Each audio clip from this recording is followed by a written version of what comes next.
Welcome back to the Silent Defender. Now that our DFIR lab is ready, it's time to do our first forensic operation. Today, we are going to acquire a disk image from a USB device.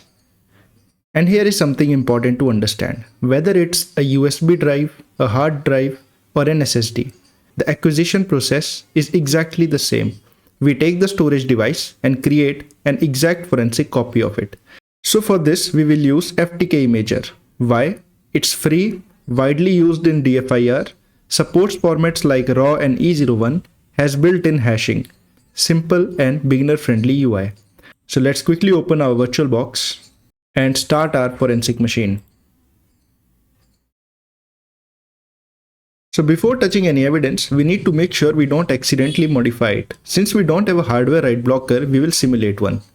So we can go ahead and open registry editor.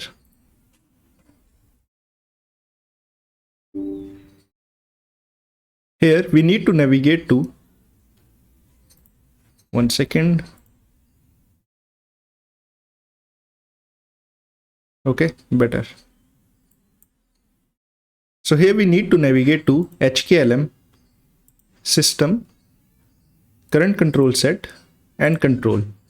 Now the key we are looking for is storage device policies.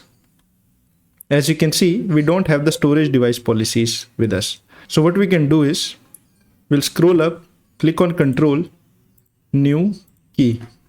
Let's name it storage device policies.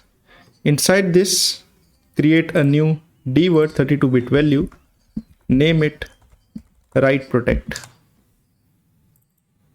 and change the value from 0 to 1.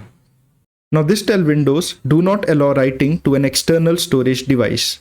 So now we need a USB device to be visible inside the VM. For example, if I connect my USB device as of now, as you can see, it is visible in the outside windows. But if I can go ahead and open Windows Explorer here, the USB is not visible. So what we need to do is, we need to download and install a VirtualBox extension pack. So before that, let's shut it down. So you can go to help about VirtualBox and check your version number. In this case, we have 7.2.6. So the next step is to open Chrome and search for VirtualBox 7.2.6 extension pack download. You can go to the first link. Here you can see it is 7.2.6, and on the right hand side we have the 7.2.6 extension pack. Let's accept it and download it. So the downloading is completed. We open the VirtualBox again. Here you can navigate to File, Tools and Extensions and Install. As you can see, we have this one. You can install this one. Click on Install. Scroll down. I agree. And yes, this is done. Now let's go back to our machine. So in a forensic machine, you can click on Settings. So now on this page, you can select USB 2.0, click on plus and select your USB device. If you're not sure which device is yours, you can unplug your device, check the options, and then plug your device again.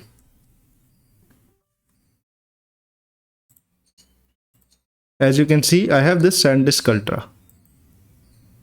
So let's click OK and run the machine. Can't attach USB device. Could not find a USB with UUID. Let's try again. Let's go to Settings, USB, remove it from here. Let's select USB 3 and select SanDisk. OK, and start. Okay, as you can see, the machine has booted up. Let's navigate to File Explorer and we have the USB device. Now let's try writing to it. Let's create a new file, ABC, and copy paste it. As you can see, the write blocking is working perfectly. So now the main part. So let's open our FTK Imager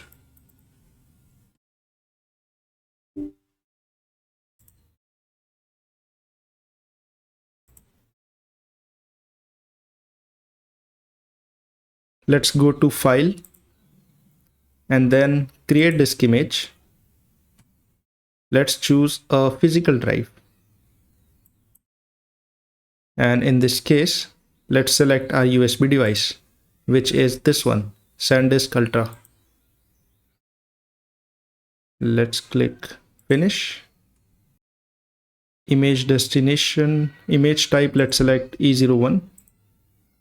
Case number 1, evidence number 1, unique description, acquiring disk image from USB.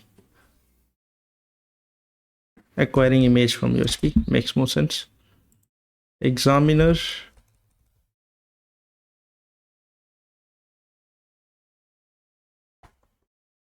and that should be enough. Image destination folder, let's go to C drive, and we created a directory of forensic, and inside the forensics, let's select the images. Let's name it SanDisk. Finish. Verify images after they are created. Yes.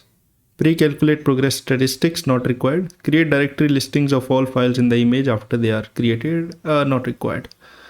Let's go ahead and click Start. And the process has started.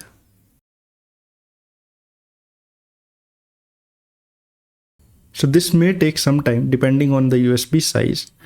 And what happened is that FTK read every sector of the disk, created a forensic copy, and calculated the hash values. I was using 128 gigabytes of USB, so it took me 1 hour and 15 minutes to create the forensic image. Now we have moved to the verifying part.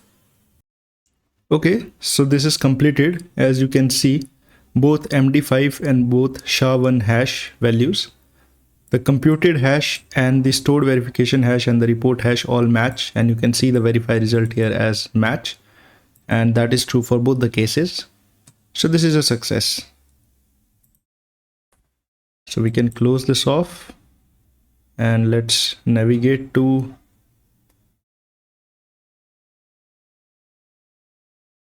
C drive, forensics, images, and here we have the entire image breakdown. Okay, so since the hashes match, integrity is preserved and image is valid. So what did we just do? We protected the evidence using write blocking, we acquired the disk image, and we verified integrity using hashes.